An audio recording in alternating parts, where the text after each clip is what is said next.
Assalamualaikum warahmatullahi wabarakatuh. Bismillahirrahmanirrahim. Alhamdulillahilladzi bi ni'matil iman wal islam.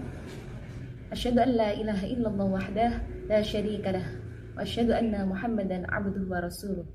Allahumma shalli ala sayyidina Muhammad wa ala ali sayyidina Muhammad. Amma ba'du. Para sahabat, pemirsa Syifa Rahmah rahimakumullah, tak terasa gema takbir akan segera berkumandang. Tanda hari kemenangan, hari raya Idul Fitri telah di depan mata. Bukan hanya karena telah melakukan 1 bulan penuh puasa di bulan suci Ramadan, tetapi karena kita telah berhasil menundukkan hawa nafsu kita untuk kembali menjadi diri yang fitri. Idul Fitri bukan sekedar perayaan. Idul Fitri bukan tentang baju baru dan hidangan yang mewah, ataupun sekedar jalan-jalan sesuai dengan keinginan. Melainkan Idul Fitri merupakan momentum untuk menguatkan tekad menjadi hamba Allah yang patuh terhadap perintahnya dan sekuat tenaga menghindari semua larangannya. Dikisahkan di tengah gemuruh hari raya Idul Fitri, seseorang menghadap Sayyidina Ali bin Abi Thalib karamallahu wajhah, sang Amirul Mukminin. Ia terkejut. Di hari pesta, sang Amirul Mukminin hanya menyantap roti khuskar, roti kering dengan tanpa lauk mewah. Wahai Amirul Mukminin, hari ini adalah hari raya. Mengapa engkau hanya memakan santapan yang begitu sederhana? Ali bin Abi Thalib hanya tersenyum. Layaknya senyuman orang bijak yang memahami arti sebuah perayaan.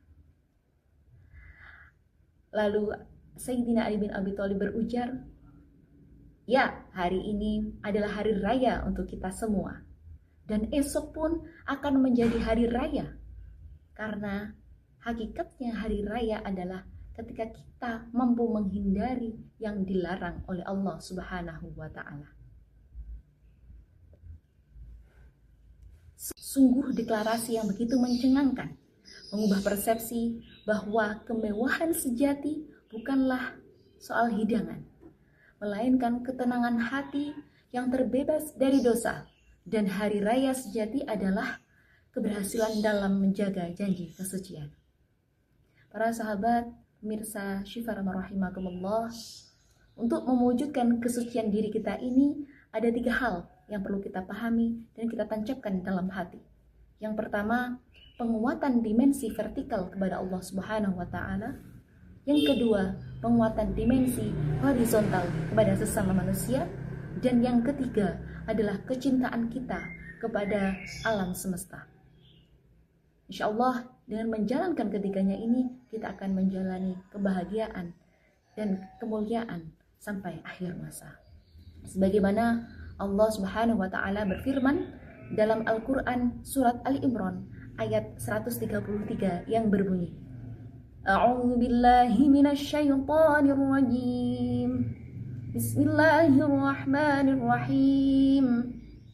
Wasari'u ila maghfiratin mir rabbikum wa jannatin 'arduha as-samawati wal ardh u'iddat lil muttaqin. Artinya, bersegeralah menuju ampunan dari Tuhanmu dan surga yang luasnya seperti langit dan bumi yang disediakan bagi orang-orang yang bertakwa. Dari ayat ini kita diingatkan cara untuk menyucikan jiwa. Langkah pertama untuk meraihnya, kita diperintahkan untuk segera meraih ampunan dan surganya, seraya menyadari kebesaran Allah Subhanahu wa Ta'ala yang begitu luas. Bentuk ikhtiar dalam mencari ampunannya telah kita lakukan selama 1 bulan penuh berpuasa. Kita berpuasa menjalankan perintah Allah dengan hati yang teguh. Iman dan takwa juga terus kita semai untuk memastikan ibadah kita senantiasa utuh. Semoga semua ini berujung pada ampunan Allah, sebagaimana hadis Rasulullah dari Abu Hurairah, "Man shoma Ramadhana imanan wa ihtisaban, ghufira lahu ma taqaddama min dzambihi." Yang artinya, barang siapa yang berpuasa imanan, dengan iman wahtisaban dan mengharapkan pahala dari Allah, ghufira lahu ma taqaddama min dzambih, maka akan diampuni dosanya yang telah lalu. Hadis riwayat Bukhari Muslim. Langkah kedua untuk mensucikan diri adalah dengan lanjutan ayat pada surat Ali Imran ayat 134. Bismillahirrahmanirrahim. Alladzina yunfiquna fis sarra'i wad dharra'i wal kadhimina al-ghaidha wal 'afina 'anil nas. Wallahu yuhibbul muhsinin. Jika kita ingin kembali kepada kesucian dan ketakwaan yang kuat, maka kita harus menguatkan ibadah sosial kita lewat sedekah, infak, dan juga zakat. Ibadah ini perlu kita lakukan baik di saat yang lapang ataupun di saat yang sempit sebagai wujud ketaatan kita atas perintah Allah Subhanahu wa Ta'ala. Kita harus yakin dengan kita berbagi, bukan harta kita berkurang, melainkan Allah sedang menambah harta kita. Zakat fitrah yang kita keluarkan dan zakat mal yang kita gunakan untuk mensucikan diri kita adalah wujud kesadaran jiwa bahwa semua yang kita punya adalah milik Allah Subhanahu wa Ta'ala dan tidak ada yang akan kita bawa setelah kita meninggal kelak. Ingatlah, dengan mensedekahkan harta, maka sejatinya harta ini akan memberikan kemanfaatan untuk diri kita. Para sahabat, pemirsa Syifa Rahmah rahimakumullah, dalam surat Al-Imran ayat 134 ini, Allah juga memerintahkan kepada kita untuk senantiasa mengendalikan amarah dan suka memaafkan orang lain. Karena Allah mencintai orang-orang yang berbuat kebaikan. Ramadan dan Idul Fitri menjadi momentum pembuktian bagi kita untuk melatih kesabaran dan menundukkan emosi. Saat berpuasa, kita diwajibkan mengendalikan nafsu amarah yang sering muncul dalam kehidupan sehari-hari. Dan di saat Idul Fitri, kita diperintahkan untuk saling memaafkan, membuka hati dan membersihkan diri dari kebencian. Mari semua itu kita lakukan dengan tanpa kepalsuan.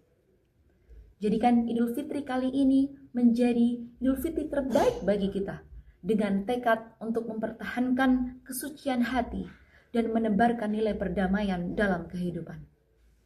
Para sahabat, mirsa Syifa Rahmah rahimakumullah, tanggung jawab yang ketiga adalah menegaskan bahwa merawat dan melestarikan alam merupakan bagian dari ibadah dan bentuk ketaatan kepada Allah Subhanahu wa Ta'ala. Merusak lingkungan merupakan suatu bentuk pelanggaran terhadap perintah Allah. Karena dampaknya tidak hanya merusak ekosistem, tetapi juga mengancam kehidupan makhluk yang lain dan terlebih pada keadilan sosial. Allah berfirman dalam surat Al-A'raf ayat 56 yang menjelaskan tentang larangan kita membuat kerusakan di bumi ini setelah Allah mengaturnya dengan baik. Ayat ini menegaskan bahwa merawat bumi, melestarikan alam, dan mencegah kerusakan merupakan bagian dari etika Islam yang berluhur serta wujud ketaatan seorang hamba kepada Allah Subhanahu wa Ta'ala. Para sahabat pemirsa Syifa Rahmah rahimakumullah, sekali lagi marilah kita jadikan Idul Fitri ini bukan sekedar perayaan kemenangan setelah sebulan berpuasa, tetapi juga sebagai momentum untuk meneguhkan dan meningkatkan ketakwaan serta komitmen untuk menghadirkan kedamaian dalam kehidupan. Mudah-mudahan Allah Subhanahu wa Ta'ala menerima semua amal ibadah kita, mengampuni dosa-dosa kita, dan menjadikan Idul Fitri sebagai awal kehidupan yang berlimpah kasih sayang, persaudaraan, dan perdamaian bagi seluruh umat manusia. Amin amin ya rabbal alamin. Sekali lagi, taqabbalallahu minna wa minkum syiyamana wa syiyamakum minal aidin wal faizin wa maqbulin amin. Mohon maaf lahir dan batin. Wassalamualaikum warahmatullahi wabarakatuh.